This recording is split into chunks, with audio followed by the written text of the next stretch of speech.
Hi guys, காலையில் நம்ம மீன் வாங்கியிருந்தோம் இல்லையா, அதில் வந்து பிரியாணி தான் செய்ய போகிறேன். ஃபர்ஸ்ட் டைம் ட்ரை பண்ண போகிறேன், எப்படி வருமோ தெரியல. எதுக்கும் நம்ம வீடியோ எடுத்து வச்சுக்கலாம், நல்லா வந்தால் வீடியோ அப்லோட் பண்ணலாம், இல்லைனா டெலீட் பண்ணிடலாம் அப்படின்னு சொல்லி தான் வீடியோ எடுத்தேன்.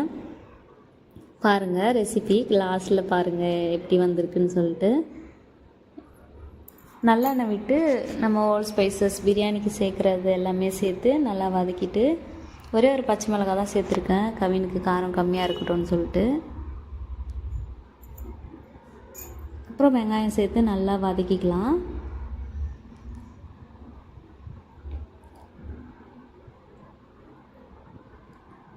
வெங்காயம் நல்லா வதங்கிறதுக்குள்ளே சைட் பை சைடில் வந்து கானாங்கத்தை மீனில் வந்து வெறும் இஞ்சி பூண்டும் சால்ட்டும் மட்டும் போட்டு லைட்டாக ஷாலோ ஃப்ரை மாதிரி, ரொம்ப நேரம் இல்லை, ஒரு நிமிஷம்தான்.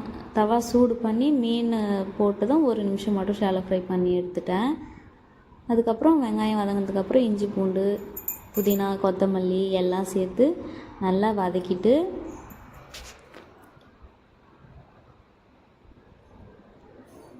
புதினா கொத்தமல்லி வதங்கினதும் தக்காளி எல்லாம் சேர்த்து நல்லா ஃப்ரை பண்ணிக்கலாம். தக்காளி நல்லா குழஞ்சி வர்றதுக்கு கொஞ்சம் நேரம் மூடி விட்டுட்டேன். ஒரு 2 நிமிஷம் மூடி போட்டு வேக வச்சுட்டு தக்காளி நல்லா குழஞ்சி வந்ததுக்கப்புறம் நம்ம என்னென்ன மசாலா சேர்ப்போமோ அதெல்லாம் சேர்த்துக்கலாம். நான் எந்த மசாலாவும் சேர்க்கலை, வீட்டில் அரைச்ச குழம்பு மிளகாத்தூள் மட்டும்தான் சேர்த்துக்கிட்டேன். இப்போ நல்லா தக்காளி குழஞ்சி வந்துடுச்சு. ஒரு 2 ஸ்பூன் மட்டும் வீட்டு மிளகாத்தூள் சேர்த்துக்கலாம்.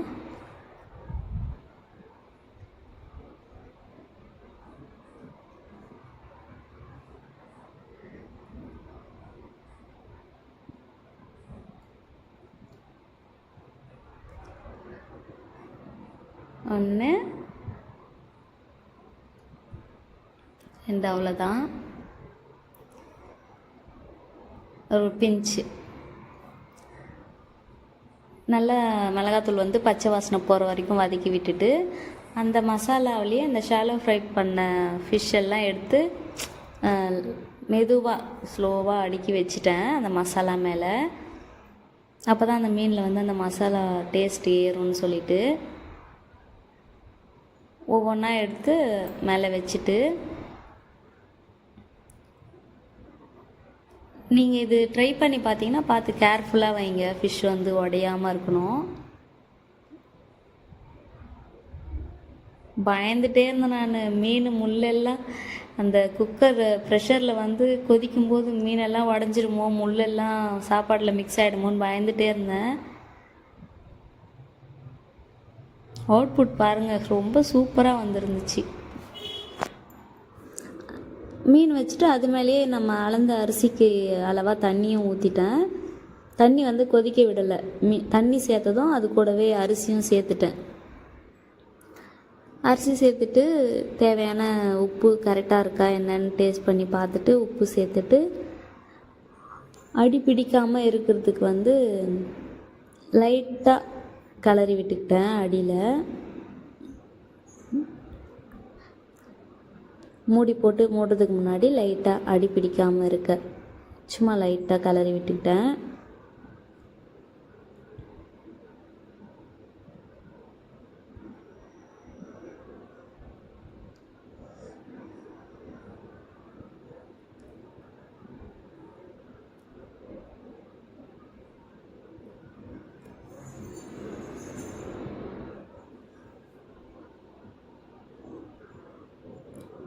அப்புறம் அரிசி சேர்த்து மூடி போட்டு மூடி விட்டுட்டு, சைடில் வந்து மத்தி மீன் வந்து மசாலா போட்டு வச்சுருந்தோம் இல்லையா, அதை வந்து ஷாலோ ஃப்ரை பண்ணிட்டேன் சைட் டிஷ்க்கு.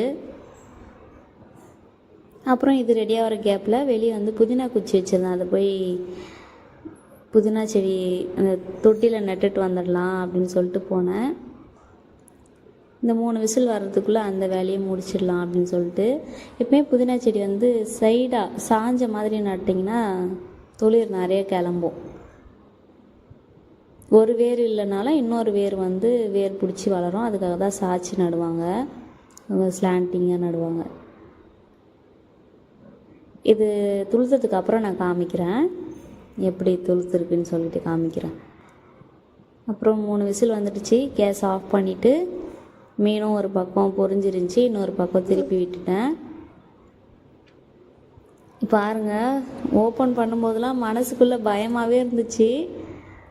பார்த்ததுக்கு அப்புறம் தான் திருப்தியாச்சு. சூப்பராக வந்துருந்துச்சு. மீன்லாம் உடையவே இல்லை. பிளேட்டில் போட்டு காட்டுற பாருங்கள். நம்ம ஷாலோ ஃப்ரை லைட்டாக பண்ணதுனால வாசனையே சூப்பராக இருந்துச்சு. வீடு ஃபுல்லாக பிரியாணி வாசனை பயங்கரமாக இருந்துச்சு. மீன் சுத்தமாக கொஞ்சம் கூட உடையல. ரொம்ப சூப்பராக வந்துருந்துச்சு. கண்டிப்பாக ட்ரை பண்ணி பாருங்கள், உங்களுக்கு பிடிக்கும். ட்ரை பண்ணி பார்த்துட்டு உங்களுக்கு எப்படி வந்ததுன்னு கமெண்ட் பண்ணுங்கள். நான் செஞ்ச மீன் வந்து காணாங்கெழுத்தி மீன். லைட்டாக ஒரே ஒரு நிமிஷம் மட்டும் இஞ்சி பூண்டு உப்பு போட்டு ஷாலோ ஃப்ரை பண்ணேன். Bye friends.